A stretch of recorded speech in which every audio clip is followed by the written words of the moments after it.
Assalamualaikum warahmatullahi wabarakatuh. Sahabat beriman yang dirahmati Allah, di setiap rumah ada satu ruangan yang sering dianggap biasa, bahkan kadang diabaikan, padahal di sanalah denyut kehidupan keluarga bermula. Ruangan itu bernama dapur. Tempat di mana tangan seorang ibu, seorang ayah, atau siapapun yang memasak, bekerja dengan cinta, harapan, dan doa. Dari dapur, aroma masakan menyapa pagi, dari dapur pula tenaga untuk bekerja dan beribadah disiapkan. Namun sahabat beriman, tahukah kita bahwa dapur bukan hanya soal masak dan makan? Dalam banyak kebijaksanaan Islam dan budaya Nusantara, dapur adalah cerminan pengelolaan hidup sebuah keluarga. Ia menjadi simbol bagaimana rezeki diperlakukan, dijaga, dan dihormati. Dapur yang bersih dan terawat ibarat hati yang lapang.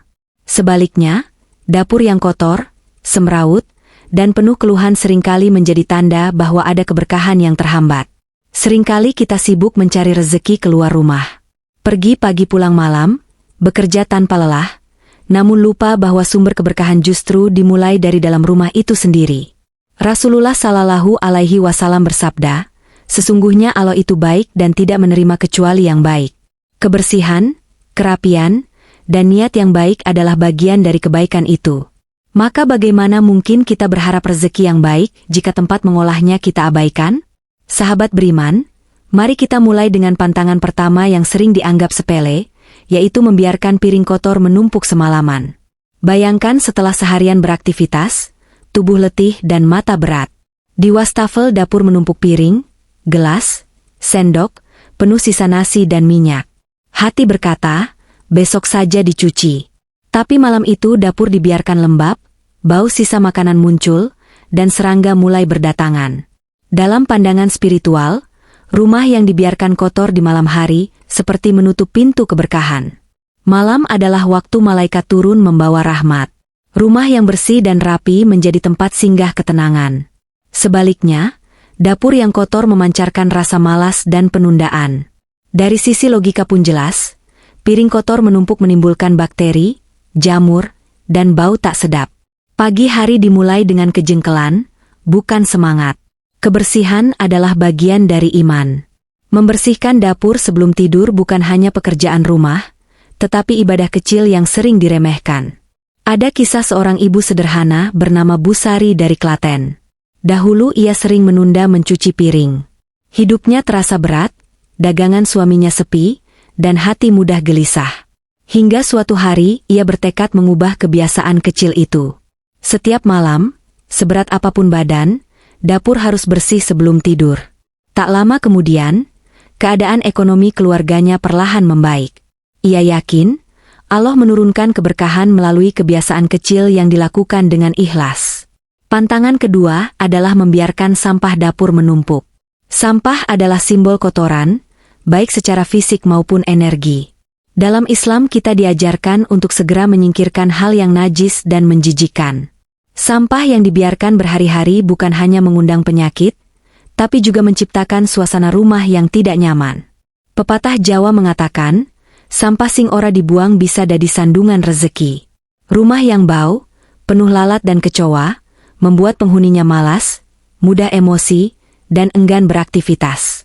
Dari sisi kesehatan, sampah dapur menghasilkan gas dan bakteri berbahaya. Ketika kesehatan terganggu, biaya bertambah dan produktivitas menurun. Maka tidak berlebihan jika kebersihan dapur disebut sebagai salah satu penjaga rezeki. Sahabat beriman, rezeki itu bukan hanya tentang seberapa keras kita bekerja, tetapi juga tentang seberapa bijak kita menjaga nikmat yang sudah ada. Sahabat beriman, pantangan ketiga yang sering luput dari perhatian adalah menggunakan peralatan masak yang tidak terawat, salah satunya pisau yang tumpul. Sekilas terlihat sepele, tetapi dalam banyak budaya pisau adalah simbol ketajaman pikiran dan ketegasan sikap. Pisau yang tumpul sering melambangkan semangat yang redup dan pekerjaan yang dilakukan setengah hati. Dalam Islam, kita diajarkan untuk berbuat ihsan, melakukan segala sesuatu dengan sebaik-baiknya. Rasulullah Shallallahu Alaihi Wasallam bersabda bahwa Allah mencintai jika seseorang melakukan pekerjaan, ia melakukannya dengan itqan, dengan sungguh-sungguh dan profesional. Menajamkan pisau, membersihkan wajan, Dan merawat alat masak adalah bentuk tanggung jawab kecil yang mencerminkan sikap hidup kita. Ada kisah Pak Haris, seorang juru masak di Jogja. Dulu ia sering marah di dapur karena pisaunya tumpul. Setiap hari emosinya terkuras. Setelah ia mengganti dan merawat pisaunya dengan baik, pekerjaannya terasa ringan dan hatinya lebih tenang. Dari situ ia belajar bahwa keberkahan rezeki sering dimulai dari cara kita memperlakukan alat kerja kita. Pantangan keempat adalah memasak sambil marah dan mengeluh. Keluhan yang keluar saat memasak mungkin terdengar ringan, tetapi sesungguhnya ia adalah racun yang menetes dalam makanan. Dalam Islam, niat adalah dasar setiap amal. Masakan yang dimasak dengan hati penuh syukur mengandung keberkahan. Sebaliknya, masakan yang dibuat dengan hati penuh amarah sering kehilangan ketenangan. Ada kisah Bu Nur dari Sukabumi, seorang janda dengan 3 anak. Setiap pagi ia selalu membaca basmalah sebelum memasak. Ia percaya masakan yang dibuat dengan sabar adalah doa yang dimakan. Meski hidup sederhana, keluarganya jarang sakit dan hidup rukun. Dari sisi psikologi, memasak dengan marah melepaskan hormon stres yang mempengaruhi konsentrasi dan keselamatan kerja. Pantangan kelima adalah membiarkan dapur gelap dan kotor di malam hari. Dalam budaya Jawa ada ungkapan, dapur sing peteng rejekine peteng. Dapur yang terang dan bersih adalah simbol keterbukaan terhadap cahaya rezeki. Rasulullah Shallallahu Alaihi Wasallam menganjurkan agar rumah tidak dibiarkan gelap total dan makanan ditutup dengan baik. Dapur yang bersih sebelum tidur menghadirkan ketenangan. Sebaliknya, dapur gelap, lembab, dan kotor mengundang rasa malas dan energi negatif keesokan harinya. Sahabat beriman, cahaya dan kebersihan bukan sekadar estetika, tetapi bahasa syukur kepada Allah atas nikmat rumah dan keluarga. Sahabat beriman, pantangan keenam yang sering terjadi tanpa disadari adalah memasak sambil bergosip atau berbicara buruk tentang orang lain. Lidah adalah anggota tubuh yang kecil, tetapi dampaknya sangat besar. Dari lidah bisa lahir pahala, dan dari lidah pula bisa lahir dosa yang menghapus keberkahan. Ketika seseorang memasak sambil menjelekkan orang lain, tanpa sadar ia sedang menaburkan energi negatif ke dalam makanan yang akan dimakan oleh keluarganya sendiri. Mungkin kita pernah mengalami, setelah makan suasana rumah tiba-tiba terasa panas. Anak-anak mudah marah, pasangan gampang tersinggung, dan percakapan kecil bisa berujung pertengkaran. Bisa jadi bukan karena makanannya kurang enak, tetapi karena makanan itu dimasak dengan hati yang tidak bersih. Dalam Islam, setiap amal tergantung pada niat. Maka masakan pun tidak lepas dari niat dan keadaan hati pembuatnya. Ada kisah yang sering diceritakan oleh seorang ustazah dalam kajian rumah tangga. Ia mengatakan bahwa ibunya selalu melarang keras bergosip di dapur. Kata ibunya, dapur adalah tempat doa, bukan tempat dosa. Jika lidah sibuk membicarakan keburukan orang lain, maka tangan akan kehilangan berkah. Saat itu mungkin ia belum memahami. Tetapi setelah dewasa ia baru menyadari bahwa ketenangan rumah tangga banyak ditentukan oleh suasana dapur. Dalam ilmu psikologi modern pun dijelaskan bahwa emosi negatif memengaruhi cara kerja seseorang. Ketika hati dipenuhi amarah atau iri, gerakan tangan menjadi kasar, pikiran tidak fokus, dan hasil pekerjaan pun menurun. Masakan bisa gosong, rasa jadi tidak seimbang, bahkan kecelakaan kecil di dapur lebih mudah terjadi. Semua ini adalah bentuk peringatan agar kita lebih menjaga hati sebelum menjaga rasa. Pantangan ketujuh adalah tidak pernah bersyukur atas bahan makanan sekecil apapun. Banyak orang membuka kulkas lalu mengeluh, hanya ini lagi, tidak ada yang istimewa. Padahal di luar sana ada keluarga yang hanya mampu makan nasi dengan garam. Sahabat beriman, setiap butir beras adalah hasil dari proses panjang. Petani menanam, hujan diturunkan, matahari bersinar, pedagang mengantarkan, dan Allah menumbuhkannya dari tanah. Rasulullah Shallallahu Alaihi Wasallam bersabda, barang siapa yang tidak mensyukuri yang sedikit, maka ia tidak akan mampu mensyukuri yang banyak. Rasa syukur adalah magnet rezeki. Ketika kita mengucap Alhamdulillah atas makanan sederhana, sesungguhnya kita sedang membuka pintu tambahan nikmat. Bukan selalu berupa harta, tetapi kesehatan, ketenangan, dan kecukupan. Ada sebuah keluarga kecil di Magelang yang hidup sangat sederhana.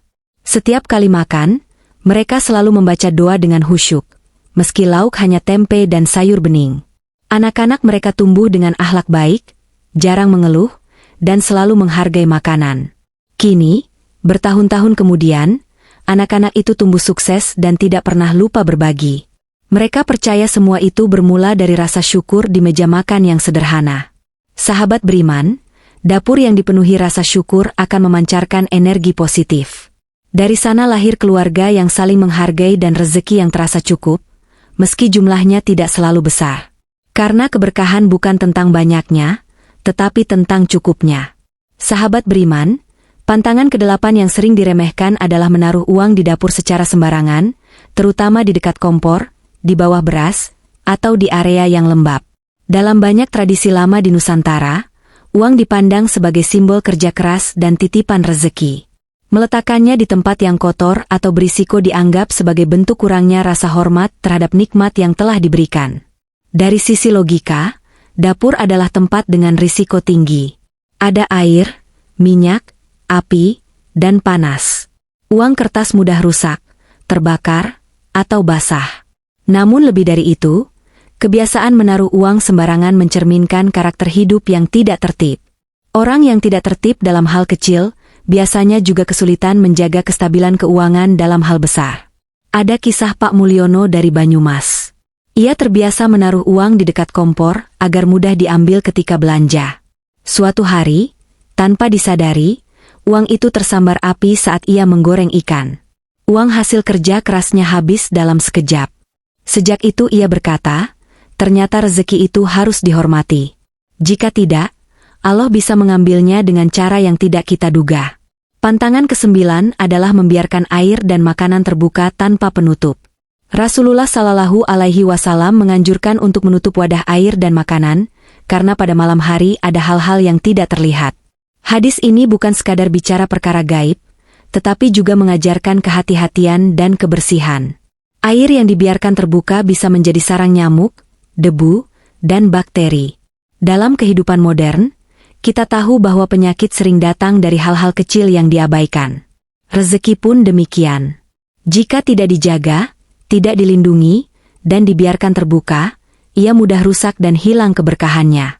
Ada keluarga di Yogyakarta yang memiliki kebiasaan turun-temurun.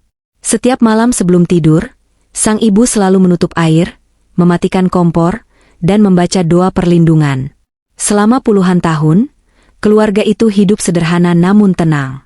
Jarang sakit, jarang konflik, dan selalu merasa cukup. Mereka percaya keberkahan datang dari kedisiplinan menjaga rumah sesuai adab. Sahabat beriman, menutup wadah air dan makanan adalah simbol menjaga nikmat. Ia mengajarkan bahwa rezeki bukan hanya dicari, tetapi juga dijaga dengan penuh kesadaran dan tanggung jawab. Sahabat beriman, pantangan ke-10 yang sering dianggap sepele adalah tidak membersihkan peralatan masak secara menyeluruh.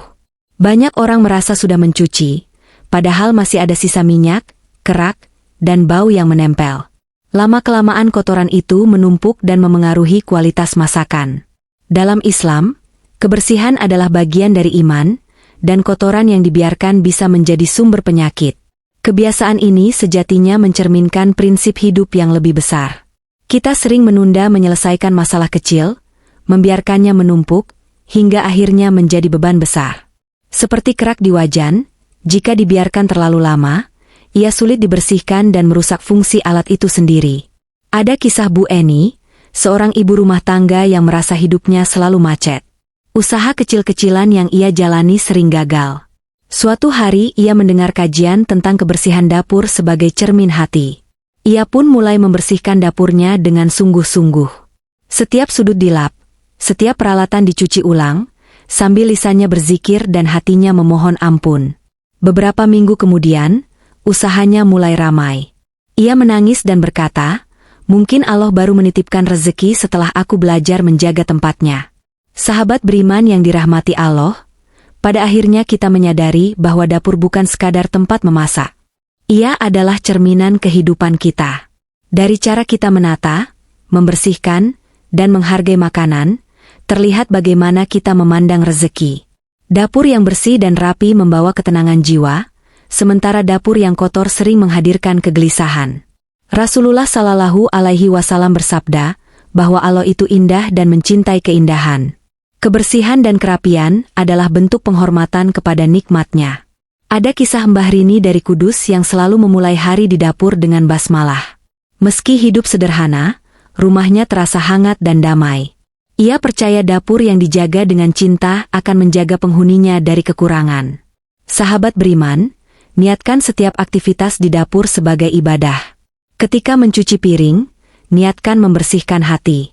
Ketika memasak, niatkan memberi kekuatan untuk keluarga. Jangan menunggu sempurna, karena keberkahan datang dari niat baik yang konsisten. Mari tundukkan hati sejenak dan berdoa. Ya Allah, Tuhan Maha Pemberi rezeki, limpahkanlah keberkahan dalam setiap makanan yang kami masak, dalam setiap tangan yang bekerja, dan dalam setiap rumah yang kami tempati. Jadikan dapur kami sumber rahmat, ketenangan, dan rezeki yang berkah. Amin ya Rabbal Alamin. Wassalamualaikum warahmatullahi wabarakatuh.